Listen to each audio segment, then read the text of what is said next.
It took me an entire day to realize that my little brother had gone missing. Growing up, he was always a quiet kid.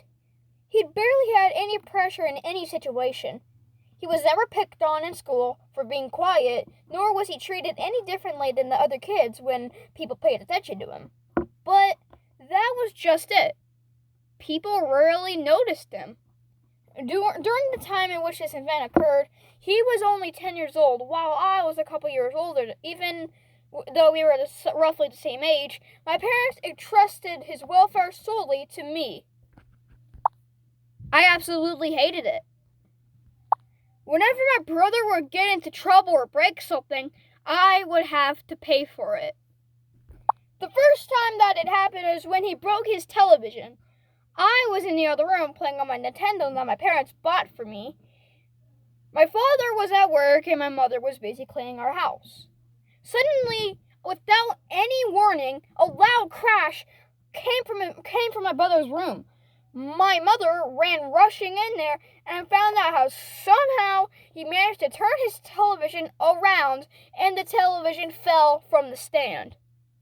After my mom saw he was alright, my mom came barging into my room and asked me why I was not watching my brother. I was really confused because earlier that day, my mom never told me to watch him. After I told her that, she said, "You're old enough to take responsibilities. Your brother is one of them." After that happened, I tried my best to keep a close watch on him. We went to the same school, and that made things quite a bit easy for me, because I didn't want to be around him for 6 hours. Mostly, it would just be me and my brother. We will walk to school and come home from school at the same time. If I'm saying right, my parents made me and my brother walk to school. It almost took an entire hour to get there. My parents only have one car, and my father used it to work every day. So when it was time for me and my brother to get to school, my father would already be gone with the car, which meant my mother couldn't take us. And that's when the time started that my parents made me to walk to school. So with my brother.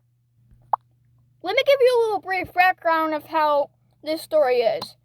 On the way to school and to my home, there was a very, very creepy forest that was behind my parents' house and kind of close to my school. Every day, once we walked to school, I would always look at it and always get a weird feeling like I should never go in there. I never went in there, but my brother didn't. And if I could think about it again, the forest surrounded the entire school. Our parents told us to never go in there at all. The reason why they told us that, I have no idea. You're probably thinking, well, it's probably because adults get poison ivy or get lost. They said it very differently, not like the type I just said. Something very different.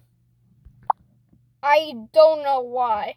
Regardless, the route that we had to take around the entire forest increased our travel time tremendously. My brother would have to wake up incredibly early to get ready for school and then leave on time to make sure we get to school on time and not be late. So by the time we get there, we only had 30 minutes until school officially started. Sometimes. So the walk to school and walk back to school was basically my entire life. Until the day happened. One day, my friends were bugging me again about this cool video game that they got from the game store. It was actually a brand new game, and my friends somehow got it, and they were bugging me throughout the entire month. And I was getting really annoyed of it, and I kind of wanted the video game, and my friend said that I should just come over one day and we could play it. One day, after school had ended, my friends invited me to hang out, so I said yes. As we were leaving, my brother was tagging along, until one of my friends mentioned that did not want to hang out with a little kid. Telling my little brother to go home on his own has been my biggest regret of my entire life. It's something I have to live with every single day. My brother didn't argue or protest. He just said, all right, and we both went our separate ways. Later that night, I made it home safely, and so I got home. I set my backpack on the couch, and I said hello to my family members. And my mom said, "Where's your brother?"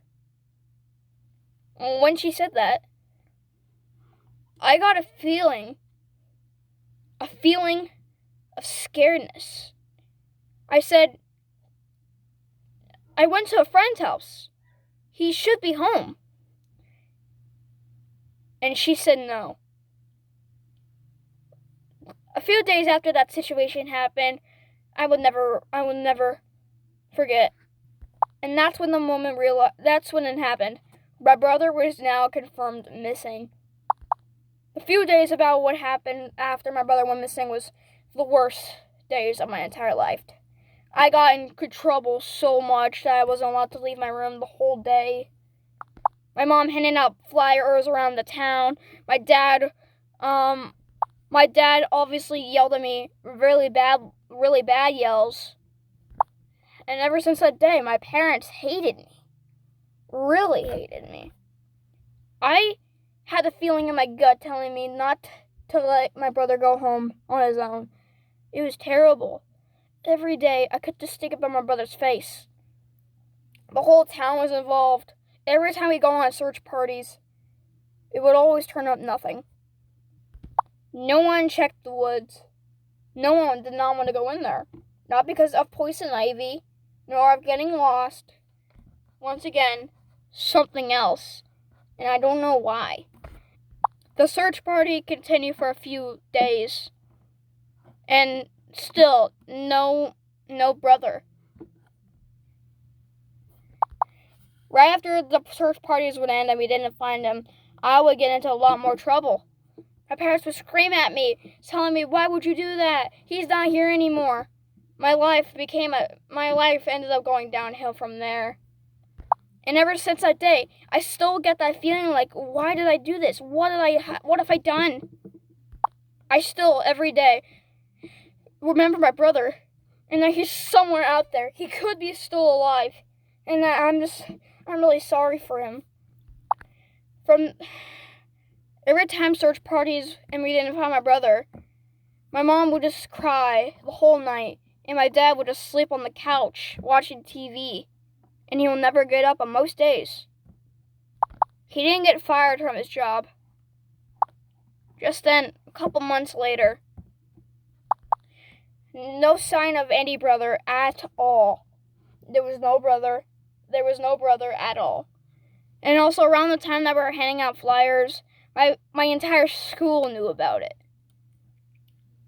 I even asked the teachers if I could just go to the teacher's house and print copies of missing posters. They would always say yes. I don't know why, but during the whole time that my brother was missing, I actually started to like school than being at home. School was happy. School was cool. But I just knew that I did that for a reason because my brother was not really there. But home felt really different. It did not feel fun anymore. It felt so rough. Until 6 months. 6 months have happened and there was still no sign of my brother. My parents began to lose hope. A little hope.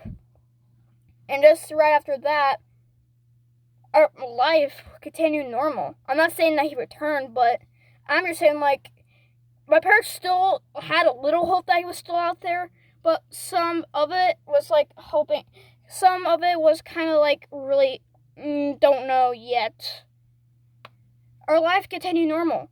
My dad didn't stop sleeping. My mom started smiling once again, because during the whole time my brother was missing, she would never stop crying, but she started being happy again. My dad did not always sleep on the couch anymore. He actually did something for once. And we would always just smile at family dinners. My parents told me that they were very sorry for yelling at me, giving me a harsh time, and that they knew about how guilty I was. That was until the day happened. I was at school, writing down a test that my teacher handed out. I was sitting next to the window, and the boringness got the curious in me, and I looked out the window. The only things I could see were the woods, the teacher's cars in the parking lot, and just then, underneath a shadow of a tree, stood my brother. I was shocked. When I first saw him, I was like, this cannot be a hallucination. Just then, once I realized that it was real, I stood up from my desk very fast that the desk fell over onto the side. It was so loud that the teachers in the room, the teacher, the students that were next to me, and the students in the classroom all looked at me very confused. I didn't say anything to anyone. I didn't even look at anyone. I ran out of the classroom, ran down the hallway, ran out the front door, and jumped over the gate surrounding the school. I was hoping to myself that this was not a hallucination, that this was actually my brother. Then I saw him. He was still in the spot where I saw him from the window. I ran towards him, giving him a big hug that he almost fell over to the ground. I couldn't say anything besides saying I was so sorry. He didn't say anything. I looked at him with tears in my eyes, scanning him if he was okay. I couldn't come up with any words to say to him besides I was sorry, that's all. He didn't say anything back. But I just assumed that was because of shock. By that time, my teacher had seen what had happened and phoned the police as well as my parents. My brother was taken to the nearby hospital with my mom in tears. She started crying again. Not only this time, it was only tears of joy. He spent the entire week at the hospital there. Doctors ran numerous tests on him, though what was odd was that apart from the same minor bruise and small cuts, my brother was perfectly fine. Well, fine for some other people who had been missing half a year. He wasn't dehydrated nor hungry. He seemed responsibly all right. Other though, mainly his mind, I could tell something was wrong about him. His mind was fine, but I don't know. He returned home after a couple of days, and life came back to normal. The only creepy part was that he didn't speak to anyone for an entire month. I didn't know what was going on. But one day he finally did spoke to me, but it was not the way that I expected. This happened during the middle of the night. I was sleeping on my bed until I heard some tapping on my shoulder. I looked up, and my brother was just standing there. He was just standing, looking at me. And I told him if something was wrong.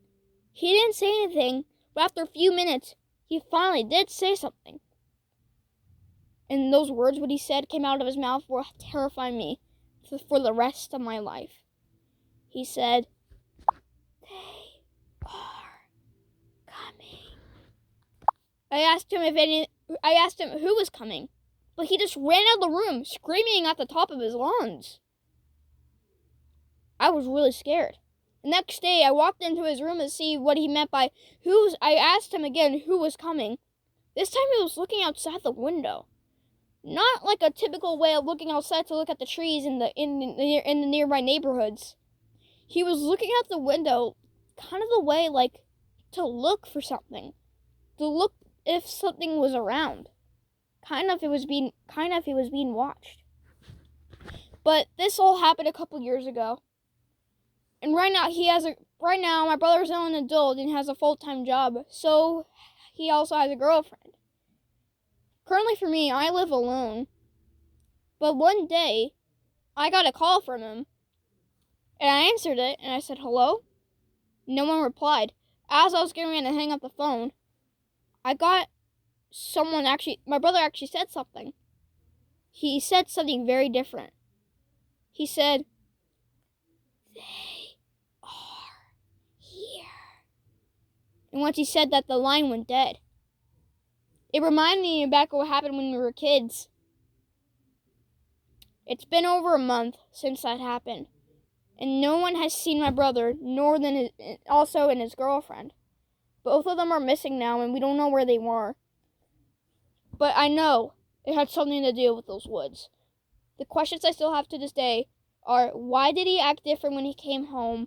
Why wasn't he why didn't he not starve to death? And I wonder what he meant to this day by who are coming. And what did he mean by who are here? Something tells me that something happened while he was gone for 6 months. Something must have happened to him. Right now, my brother's still missing, and so with his girlfriend. Had no idea where they are. Hopefully they're okay. Hopefully we don't know if they're dead. Anyway, guys, I have to go. My mom, who's almost getting ready to die of old age, she's calling me to see if I still found them yet. And no, I haven't. We're getting ready to look for them in the woods again. And hopefully we'll find him. And his girlfriend. Brother, if you're out there, please be okay.